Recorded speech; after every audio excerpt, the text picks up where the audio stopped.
નમસ્કાર વિદ્યાર્થી મિત્રો, હું શીતલ ધનાવાડિયા આપ સૌનું વિમળા વિદ્યાલય ઈ ક્લાસીસમાં હાર્દિક સ્વાગત કરું છું।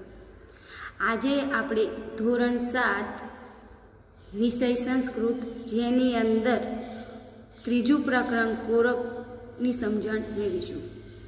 વિદ્યાર્થી મિત્રો, આ પ્રકરણની અંદર એટલે કે કોરુક એટલે શું થાય કે કોણ નિરોગી છે। અહીંયા સ્વાસ્થ્ય વિશે એટલે કે આપણા જે આરોગ્ય વિશેની સમજણ આ પ્રકરણની અંદર એટલે કે અહીંયા એક સરસ મજાની નાની એક સ્ટોરી આપી છે એટલે કે વાર્તા આપી છે। એ વાર્તા દ્વારા આપણને સૂર એટલે કે આપણા જીવનની અંદર કેવી રીતે એનું મહત્વ રહેલું છે એટલે કે એક વાર્તાની ઉદાહરણ દ્વારા આપણને સમજણ આપવામાં આવી છે કે કેવી રીતે સ્વાસ્થ્ય સારું હોવું જોઈએ, જીવનમાં શા માટે સારી એટલે કે સ્વાસ્થ્ય શરીર શા માટે તંદુરસ્ત હોવું જોઈએ, સારું હોવું જોઈએ। એ આ એક ઉદાહરણ આપ્યું છે કે જેના દ્વારા આપણને શીખવા મળે છે કે તંદુરસ્ત શરીર એ જ એટલે કે એ જ સારું જીવન છે। વ્યક્તિ પાસે ઘણા જ પૈસા હોય, ઘણી જ પ્રોપર્ટી હોય, પરંતુ વ્યક્તિ પાસે જો પોતાનું શરીર સારું નહીં હોય, સ્વસ્થ એટલે કે સ્વાસ્થ્ય સારું નહીં હોય તો એ જીવનમાં કશું કરી શકવાનું નથી। તો અહીંયા આપણે કોરુકની અંદર સૌપ્રથમ તો આપણે શું છે તો કે આ એક શારીરિક એટલે કે શારીરિક જે આપણે જે શરીર એટલે કે શારીરિક એટલે શરીર સ્વાસ્થ્ય માટેનું મહત્વ દર્શાવે છે। સાથે સાથે આપણી જીવન પ્રણાલી અને ભોજનની જે ખોટી માન્યતા જે આદતો છે એ અહીંયા છોડવા માટેની આ કહાની અંદર આપણને કહી છે। સાથે સાથે આપણે શું દેહ શુદ્ધિ, મન શુદ્ધિ અને આત્મશુદ્ધિ માટેની આ વાર્તા આપણને શીખવાડે છે। એટલે કે આપણે જે શું કરીએ છીએ દેહ શુદ્ધિ એટલે કે શરીરને શુદ્ધ કરવું, મન શુદ્ધિ એટલે કે મનને શુદ્ધ કરવું અને આત્મા એટલે કે આત્માને શુદ્ધ કરવું। એટલે કે કેવી રીતે તો ભોજનને આપણે જે ખાવાનું એટલે કે જે જમવાનું ખાઈએ છીએ એના ઉપર આદતો છોડવા માટેનું કહે છે। એટલે કે ભોજનની ખરાબ આદતોને છોડવા માટે અહીંયા શીખમણ આપે છે। વિદ્યાર્થી મિત્રો, સૌ પ્રથમ તો હું તમને એમ કહીશ કે કોઈ પણ વસ્તુમાં તમે સારા એવા કમાણી એટલે કે સારું એવું જીવન જીવતા હશો, પરંતુ જો તમારું સ્વાસ્થ્ય એટલે કે તમારું શરીર તંદુરસ્ત નહીં હોય ને તો ત્યાર સુધી તમે તમારું જીવન શક્ય સારી રીતે જીવવાના નથી। ઘણી વખત તમને ખબર છે કે તમે દવાખાનાની અંદર ઘણા જ પૈસા તમે રોજ ડેલી તમે દવાખાનામાં પોતાનું જીવન કાઢતા હો તો આ શું છે, એ તમારું સ્વાસ્થ્ય સારું નથી, માટે તમે દવાખાનાની અંદર જાઓ છો અને અસંખ્ય પૈસા ત્યાં કમાણીને ત્યાં મૂકો છો। તો કે દવાખાનું એટલે કે પાળી પહેલાં પાળ બાંધવી એટલે કે કોઈ બીમારી આવે અને પછી તમે દવાખાને જાઓ અને એનો ઈલાજ કરાવો અને ઘણી વખત એવું થાય કે પણ મોડું પણ થઈ જાય અને આપણો જીવને જોખમ પણ થાય અને હેરાન થઈએ એ તો અલગ। એટલે એવી જ રીતે વિદ્યાર્થી મિત્રો કે પાળી પહેલાં બાંધવા એટલે કે પાણી પૂર આવે અને પછી તમે પાળી બાંધવા જાઓ તો પાળી બંધાશે તો નહીં બંધાય। તમે વિચારો કે તમે એક પાણીની ધારા કરો અને ધારા પછી તમે ત્યાં વચ્ચે દિવાલ હાથ સ્ટોપ કરી ત્યાં પાણીને રોકવાનો કોશિશ કરો પણ એ પાણી રોકાશે નહીં, પાણી પોતાનો રસ્તો બનાવી દે છે એટલે કે રોકાતું નથી। પણ હા, પણ પહેલાં તમે જો એને પાળી કરીને કમ્પ્લીટ એને સેવ કરી દીધું તો પાણી વહેતું બંધ થઈ જાય છે। તો અહીંયા એવું રીતે કે જીવનની અંદર સ્વાસ્થ્ય એટલે કે તમારું શારીરિક સ્વાસ્થ્ય કે બગડે અને પછી તમે જો એનો ઈલાજ કરવા જાઓ તો એ શું થવાનું છે, તે ઈલાજ તમને શક્ય પ્રમાણે તમને તેમાં નથી મદદ મળતી કે શું થાય, ઘણી વખત હાનિ પણ થાય, નુકસાન પણ થાય અને એટલે નુકસાન પણ થવાનું છે। એટલે કેવી રીતે એટલે કે આપણે પાળી પહેલાં પાળ બાંધીએ એટલે કે જીવનની અંદર કોઈ પણ મુશ્કેલી એવી જીવનની અંદર મુશ્કેલી કે શારીરિક એટલે કે સ્વાસ્થ્ય એટલે કે આરોગ્યની અંદર જે મુશ્કેલી આવે છે એ મુશ્કેલીમાં આપણે હંમેશા કેવું કરવું જોઈએ તો હંમેશા પાળી પહેલાં પાળ બાંધો એટલે કે કોઈ પણ મુશ્કેલી આવે ના નહીં, પરંતુ પહેલથી જ આપણે સ્વાસ્થ્યને સારી રીતે કે આરોપણ કરવું જોઈએ। કેવી રીતે તો આ તો ભોજનની નિયમિતતા હોવી જોઈએ। આપણે કે કોરુકની અંદર પ્રકરણની અંદર આ છે કે ભોજનની અંદર એટલે કે જે જમવાનું છે એની અંદર મર્યાદા હોવી જોઈએ। જો તમે સારી રીતે મર્યાદા પૂરતી ઊંઘ, સારું એવું માપનું એટલે કે જેટલું ભોજન લેવાનું એટલું ભોજન, સાથે સાથે પૂરતી ઊંઘ, પૂરતો આરામ અને જો તો તમે બધી રીતે તમારા શરીરનો નિયમ પાડશો તો તમારું શરીર કેવું એકદમ તંદુરસ્ત રહેશે અને કોઈ જાતની તમારામાં શરીરમાં બીમારી રહેશે નહીં। તો અહીંયા સારા સ્વાસ્થ્યની વાત કરી છે। સાથે સાથે વિદ્યાર્થી મિત્રો, તમે વિચારો કે ઘણી વખત તમે એવા કોઈ લાંબી બીમારીમાં છપડાઈ ગયા તો તમે શું થશો, કમાણી તો તમારી બીમાર છો માટે તમે કમાણી તો કરી ના શકો। ઉછીના પાછીના પૈસા લાવીને તમે કમાણી લાવી હોય એટલે ઉછીના પાછીના પૈસા લઈને તમે દવા કરાવો એ પૈસા તો તમારા પાણીમાં જાય, તમને રિઝલ્ટ ના મળે એટલે તમે પાણીમાં જાય, પ્લસ બીજું કે તમારે જેના પછી ઉછીના લાવે એને પણ આપવાના રહે। તો આ રીતે એક બીમારીના કારણે અસંખ્ય ખાડાની અંદર તમે એટલે કે અસંખ્ય કે પૈસાના ખાડામાં તમે ડૂબી જાઓ. અને ઘણી વખત એવું બને છે કે વ્યક્તિ કમાઈને એટલું બધું દવાખાનાની અંદર આપતું હોય, તો કે આવી પરિસ્થિતિ ન સર્જાય, આવી પરિસ્થિતિ આવે નહીં, માટે પહેલથી જ પોતાના શરીરને સાચવવું જોઈએ. અહીંયા કોરુકની અંદર, પ્રકરણની અંદર આપણને એ જ કહેવા માંગે છે કે કોણ નિરોગી છે. નિરોગી એટલે કે જે સ્વાસ્થ્ય, એટલે કે જે પ્રકરણનું નામ કોરુક એટલે કે કોણ નિરોગી છે, એટલે કે કોનું સ્વાસ્થ્ય, એટલે કે નિરોગી એટલે કે કોનું સ્વાસ્થ્ય સારું છે. બરાબર, અહીંયા એવો પ્રશ્ન કર્યો છે, કોનું સ્વાસ્થ્ય એટલે કે કોણ નિરોગી, એટલે કે કોનું સ્વાસ્થ્ય તથા કોનું આરોગ્ય સારું છે, એવો અહીંયા પ્રશ્ન કર્યો. એટલે કે જે વ્યક્તિ, એટલે કે જીવનની અંદર સ્વાસ્થ્ય એટલે કે પોતાનું આરોગ્ય સારું રહે છે, એ જ પોતાનું જીવન સારી રીતે જીવી શકે છે.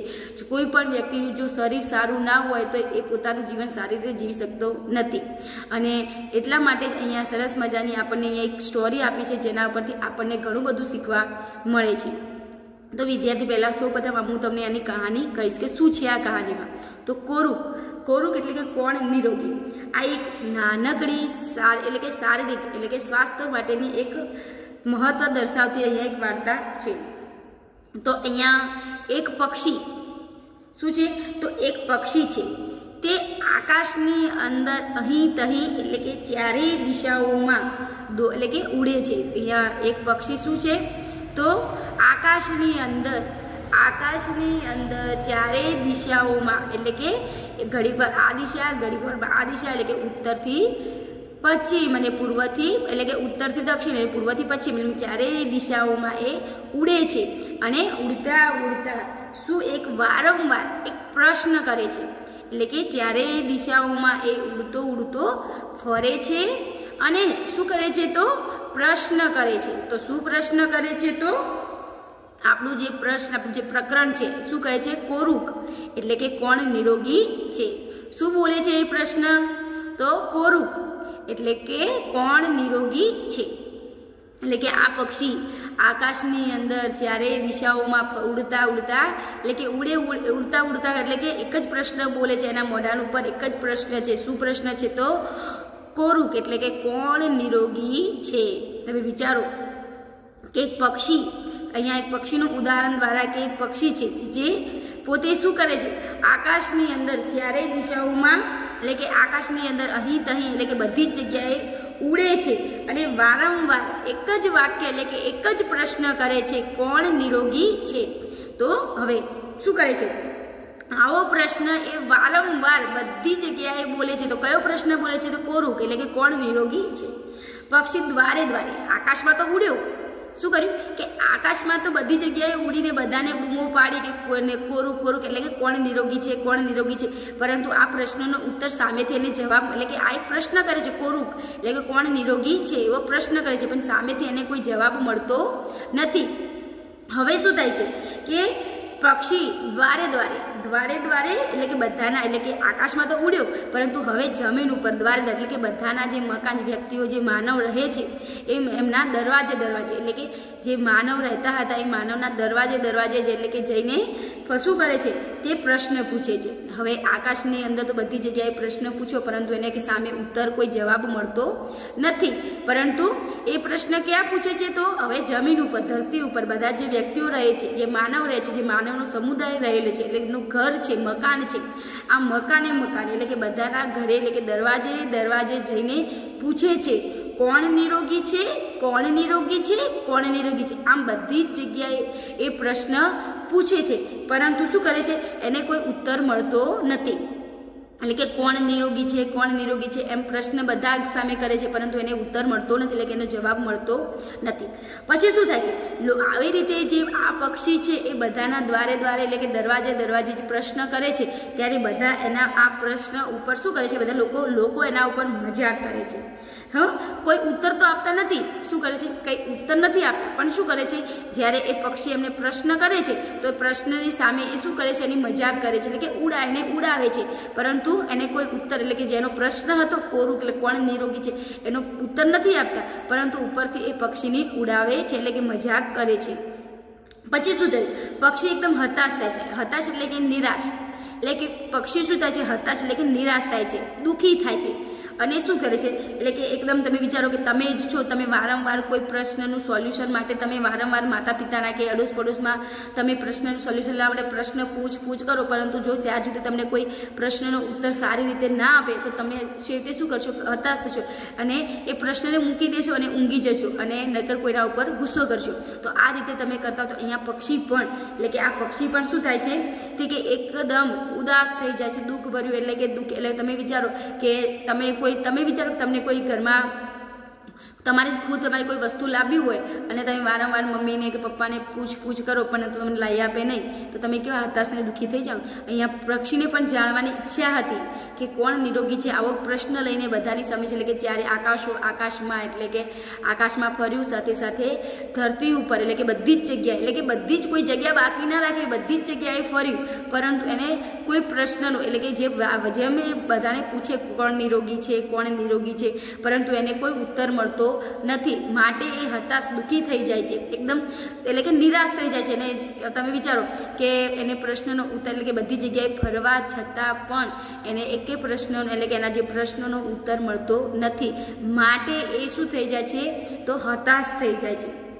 પછી હતાશ થઈને એ શું કરે છે તો હતાશ થઈને એ પછી વન તરફ એટલે કે જંગલ એટલે કે વન તરફ એટલે કે જંગલમાં જાય છે. ક્યાં જાય છે તો વનમાં જાય છે અથવા કે જંગલમાં જાય છે. એ કંટાળી ગયો, આકાશની અંદર બધાને પ્રશ્ન પૂછ્યા પરંતુ આકાશમાંથી એને કોઈને ઉત્તર ના આપ્યો.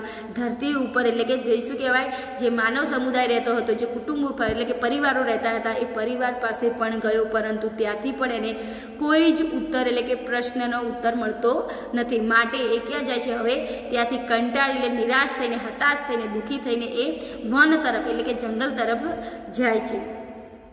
હવે એ એટલે કે ઉડતા એ વન તરફ જાય છે એટલે કે જંગલમાં જાય છે, ત્યારે એક વૃક્ષ જોવે છે. એ વૃક્ષની નીચે એક વ્યક્તિ બેસેલું હોય છે. એટલે કે એ વ્યક્તિ કોણ છે તો ગુરુ છે. તો એ ગુરુ કોણ છે તો એટલે કે એક વેદ ઋષિ બેઠેલા હોય છે. તો એક શું થયું કે એક વૃક્ષ હતું, એ વૃક્ષની નીચે એક વ્યક્તિ એટલે કે એક ઋષિ બેઠેલા હોય છે. તો કયા ઋષિ તો વેદ ઋષિ બેઠેલા હોય છે અને એમનું નામ શું તો વાઘભટ. એમનું નામ શું છે તો વાઘભટ. એટલે કે એક વૃક્ષ હતું, એ વૃક્ષની નીચે એક વ્યક્તિ બેઠેલું એટલે કે એક ગુરુ બેઠેલા હતા. એ ગુરુનું એટલે કે વેદ ઋષિ હતા અને એ વેદ ઋષિનું નામ શું હતું વાઘભટ હતું. હવે પક્ષી અહીંયા ઉડતો ત્યાં જાય છે અને કોણ નિરોગી છે આમ પ્રશ્ન કરે જ જાય છે, એટલે કે બોલ્યા જ કરે છે. એટલે કે પક્ષી જેમ આકાશની અંદર વારંવાર બોલતો કોરુક એટલે કે કોણ નિરોગી છે, એવી રીતે બધાના ફેમિલી કુટુંબના બધા એટલે કે જે શહેર એટલે કે કામની અંદર જે બધા વ્યક્તિઓના દરવાજે જઈને એને બોલ્યો. પરંતુ પછી એ શું કરે છે એ વેદ ઋષિના એટલે કે જે ઝાડ ઉપર નીચે બેઠા હતા એ ઝાડની ડાળી ઉપર એટલે કે જે વૃક્ષ નીચે એટલે જે ઋષિ વાઘભટ બેઠેલા છે એમના એ વૃક્ષની ડાળી ઉપર જઈને એ પક્ષી બેસે છે અને ફરી એ પ્રશ્ન કરે છે. કયો પ્રશ્ન કરે છે બાળકો તો કોરુક એટલે કે કોણ નિરોગી છે એમ બોલે છે. કે શું બોલે છે તો કોણ નિરોગી છે. આ વાક્ય કોણ સાંભળે છે જ્યારે પક્ષી ઉપર ડાળી પર બેસતો આ વાક્ય બોલે છે. તો આ વાક્ય એટલે કે વૃક્ષની નીચે કોણ બેસ્યું હતું તો એ વૃક્ષની નીચે વાઘભટ બેઠા હતા અને એ વાક્ય એ સાંભળે છે. અને એટલે કે જ્યારે પક્ષી બોલતો હોય છે કોણ નિરોગી છે એટલે કે આ વાક્ય જ્યારે પક્ષી બોલે છે ત્યારે એ શાંતિથી બેઠા કોણ સાંભળે છે તો શાંતિથી બેઠા એ પક્ષી એનો અવાજ એટલે કે જે બોલી રહ્યો છે એ કોણ સાંભળે છે તો વેદ ઋષિ એટલે કે વાઘભટ એ સાંભળે છે. હવે સાંભળીને તે કહે છે, એનો ઉત્તર આપે છે. જ્યારે પક્ષી પ્રશ્ન કરે છે કોણ નિરોગી છે પરંતુ કોઈ ઉત્તર આપતું નથી, ત્યારે એ સાંભળે છે અને પછી એને ઉત્તર આપે છે. શું ઉત્તર આપે છે તમે જુઓ, સાંભળજો ધ્યાનથી. કે અને શું કહે છે તમે કે હિતકારી ભોજન કરનાર, અલ્પ માત્રામાં ભોજન કરનાર અને ઋતુ પ્રમાણે ભોજન કરનાર. એનો અર્થ એ છે કે હિતકારી ભોજન કરે એ જ જે એટલે કે શું છે એ જ કે માપસરનું ભોજન કરે એ જ. એટલે કહેવાનો મતલબ શું થયું કે હિતકારી ભોજન કરનાર, અલ્પ માત્રામાં ભોજન કરનાર અને ઋતુ પ્રમાણે ભોજન કરનાર. 3 પ્રશ્ન કર્યા. શું એ પ્રશ્નનો ઉત્તર આપતા એમણે 3 પ્રશ્ન કર્યા. શું પ્રશ્ન કર્યા તો હિતકારી ભોજન કરનાર, અલ્પ માત્રામાં ભોજન કરનાર અને ઋતુ પ્રમાણમાં ભોજન કરનાર. એનો અર્થ એ કે જે હિતકારી ભોજન કરે છે, શું કે જે હિતકારી ભોજન કરે છે અને જે માપસર ભોજન કરે છે એ ઋતુ એટલે કે જે વ્યક્તિ હિતકારક એટલે કે તમારા શરીરમાં હિત એટલે કે તમારું શરીર અમુક વ્યક્તિ અમુક વસ્તુ ખાય તો એનું શરીર તરત જ બગડી જાય. ખટાશ ખાવાથી અમુક વ્યક્તિને અસર થતી હોય, અમુક વ્યક્તિને ખટાશ ખાવાથી અસર થતી ના હોય. તો જે વ્યક્તિને ખટાશ ખાવાથી અસર થતી તો વ્યક્તિને ખટાશ છોડી દેવી જોઈએ. એટલે કે હિતકારક એટલે કે એવું ભોજન લેવું જોઈએ કે જે ભોજન પોતાને હિત માટે હોય, એટલે કે પોતાના શરીરને એ વસ્તુ પચન થતી હોય, પોતાના શરીરને એનાથી હાનિ ન થતી હોય, તમને નુકસાન ન થતું, એ જ ભોજન કરવું જોઈએ કે જે તમારા શરીરને નુકસાન કરે એવું ભોજન લેવું જોઈએ નહીં.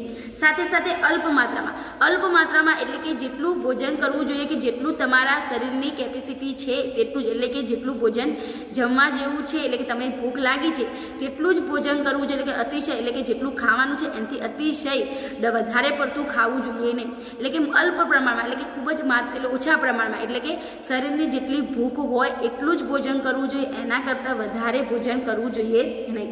સાથે સાથે ઋતુ પ્રમાણે એટલે કે જે ઋતુઓમાં જે ભોજન કરાતું હોય એ રીતે જ ભોજન કરાય. તમે જુઓ કે શિયાળાની અંદર આપણે ગરમ ખોરાક ખાતા હોઈએ છીએ, બરાબર, તો એ ખોરાક જો તમે ઉનાળાની અંદર ખાઓ તો તમારું આખું શરીર શું થઈ જશે, તમારા આખા શરીર ઉપર ગરમી નીકળશે. એટલે કે ઋતુ પ્રમાણે એટલે કે કોઈ પણ વસ્તુ ખાવામાં એનો સમય પણ જોવો જોઈએ કે આડેધડ તમે ખાઈ શકો નહીં. એટલે કે ચોમાસામાં વસ્તુ ખાવાની ચોમાસામાં જ ખવાય, શિયાળામાં ખાવાની શિયાળામાં જ ખવાની, ઉનાળામાં ખાવાની ઉનાળામાં જ ખવાય. એટલે કે કોઈ પણ વસ્તુ, હવે તમે વિચારો કે ઠંડા પીણા આપણે ઉનાળાની અંદર ખાઈએ તો એ ઠંડા પીણા જો તમે શિયાળામાં ખાઓ તો શું થાય, શરદી થઈ જાય, બીમાર થઈ જાય, તાવ ચડી જાય, દવાખાનું આવી જાય. એવી જ રીતે એટલે કે ઋતુ પ્રમાણે જે ઋતુ હોય એ ઋતુ પ્રમાણે જ ભોજન કરવું જોઈએ. તો અહીંયા 3 પ્રશ્ન કરે છે. શું ગુરુજી કહે છે કે હિતકારક ભોજન કરનાર, અલ્પ માત્રામાં ભોજન કરનાર અને ઋતુ અનુસાર ભોજન કરવું જોઈએ. એટલે કે આ હિતકારક આવું ભોજન જે પણ વ્યક્તિ કરે, એટલે કે આવું ભોજન જે પણ વ્યક્તિ કરે અને માપસરનું ભોજન કરે એ જ વ્યક્તિનું સ્વાસ્થ્ય શું થાય, એટલે કે એમનું સ્વાસ્થ્ય એટલે કે સારું રહે. આવો ઉત્તર કોણ આપે છે તે એટલે કે ગુરુજી એટલે કે જે વેદ ઋષિ હતા એ કહે છે. એટલે કે આ જ વ્યક્તિ એટલે કે જે વ્યક્તિ આ 3 નિયમોનું અનુસરીને પોતાનું જીવન જીવે એ નિરોગી રહે. આમ પક્ષી પછી છેવટે આનો પ્રશ્નનો જે પ્રશ્ન હતો એનો ઉત્તર મળે છે અને પછી શું થાય છે, એ સંતોષ પામે છે, એકદમ ખુશી આનંદ અનુભવે છે. અને પક્ષી શું કરે છે, ઋષિ પાસે આવે છે અને તે ઋષિને નમન કરે છે અને નમન કરી અને તે પછી પોતાના સ્થાને જાય છે. એટલે કે અહીંયા પક્ષી એ પોતે શું કરે છે, એ વેદ ઋષિ પાસે આવીને એમને એનો પ્રશ્ન જે ઉત્તર બધી જ જગ્યાએ ભમે છે પરંતુ એને પ્રશ્નનો ઉત્તર મળતો નથી, પરંતુ વાઘભટ્ટ એને ઋષિ એટલે કે એને એ પ્રશ્નનો એટલે કે જે ઉત્તર આપે છે અને એ ઉત્તરે સંતોષ થાય છે અને એટલે કે આનંદ મળે છે કે નહીં, સાચે જ આ પ્રશ્ન સાચી વાત છે એમ કરી ખુશી થઈ અને આનંદ થઈ. એ પછી એ વૃક્ષની ડાળી ઉપરથી નીચે આવી અને ગુરુના પ્રણામ કરી નમન કરી અને પછી તે પોતાના સ્થાનથી ઉડી જાય છે. તો આ રીતે આપણે આ પ્રકરણની અંદર આ ટૂંકા હાલે કે ઉદાહરણ આપ્યું છે, જેના કારણે શું કહેવા માંગે એટલે કે સારું સ્વાસ્થ્ય એ જ વ્યક્તિનું એટલે કે બેસ્ટ કામ છે. જો વ્યક્તિનું સ્વસ્થ તંદુરસ્ત હશે તો જ વ્યક્તિ સારી રીતે જીવન જીવી શકશે. એટલે કે આ પ્રકરણની અંદર આપણે આરોગ્ય વિશેની સમજણ આપી છે. એટલે કે વ્યક્તિનું આરોગ્ય સારું હોવું જોઈએ.